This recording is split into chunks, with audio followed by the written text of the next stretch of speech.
Ites bagus. Lu datengin Pascal Struijk, kaptennya Leeds United. Kalau seandainya dia mau, dia datang, diganti. Kejutan menjelang Piala Asia. Pascal Struijk resmi dinaturalisasi. Garuda dapat tembok baru. Piala Asia jadi target besar. Kabar besar kembali mengguncang sepak bola Indonesia.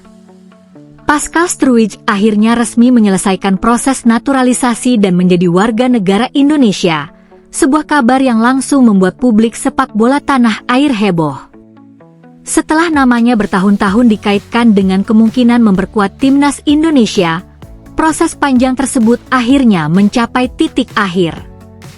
Pascal yang selama ini dikenal sebagai pemain dengan pengalaman sepak bola Eropa kini memilih untuk membela tanah leluhurnya dan menjadi bagian dari proyek besar Garuda di bawah kepemimpinan John Hartman. Kehadirannya tentu bukan sekadar menambah satu nama dalam daftar pemain naturalisasi, tetapi memberikan dimensi baru bagi lini belakang Indonesia. Sosok bek dengan pengalaman di level kompetitif Eropa tentu akan menjadi aset penting ketika Indonesia harus menghadapi lawan-lawan dengan kualitas tinggi di panggung Asia. Apalagi timnas Indonesia saat ini sedang berada dalam fase perkembangan yang sangat cepat. Garuda tidak lagi ingin sekadar menjadi peserta turnamen. Indonesia ingin datang ke Piala Asia dengan keyakinan bahwa mereka mampu bersaing, memberikan perlawanan, bahkan membuat kejutan ketika menghadapi tim-tim besar.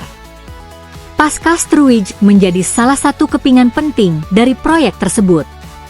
Nama Pascal Struijk sendiri sudah lama menjadi perhatian publik Indonesia.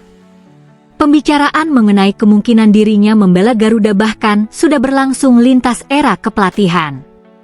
Namanya pernah dikaitkan dengan era Shin Tae-yong, kemudian kembali muncul dalam pembicaraan ketika Patrick Kluivert menangani timnas, dan akhirnya proses tersebut dilanjutkan pada era John Hartman.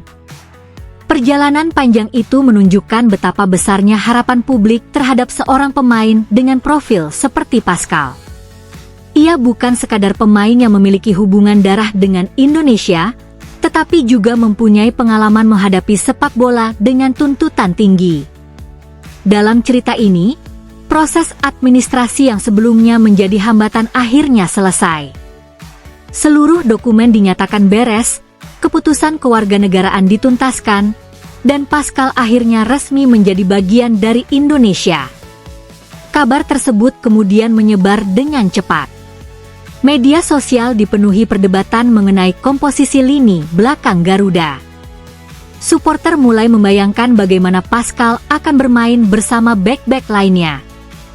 Pengamat mulai membahas kemungkinan formasi baru. Sementara John Hartman disebut telah memiliki rencana khusus untuk memanfaatkan kemampuan Pascal dalam sistem pertahanannya. Salah satu hal yang membuat naturalisasi Pascal begitu menarik adalah kualitas dan pengalamannya. Ia mempunyai market value sekitar 382,40 miliar rupiah, sekaligus memiliki pengalaman bermain di level sepak bola Eropa yang membuat profilnya semakin menarik. Angka tersebut tentu hanya menjadi bagian dari cerita dan bukan jaminan bahwa seorang pemain otomatis akan menjadi bintang timnas. Namun jika seorang pemain memiliki pengalaman menghadapi pertandingan dengan intensitas tinggi, kemampuan membaca permainan, serta terbiasa menghadapi pemain ofensif berkualitas, pengalaman tersebut dapat menjadi modal besar ketika masuk ke lingkungan timnas Indonesia. Pascal juga bukan datang untuk sekadar mendapatkan status WNI.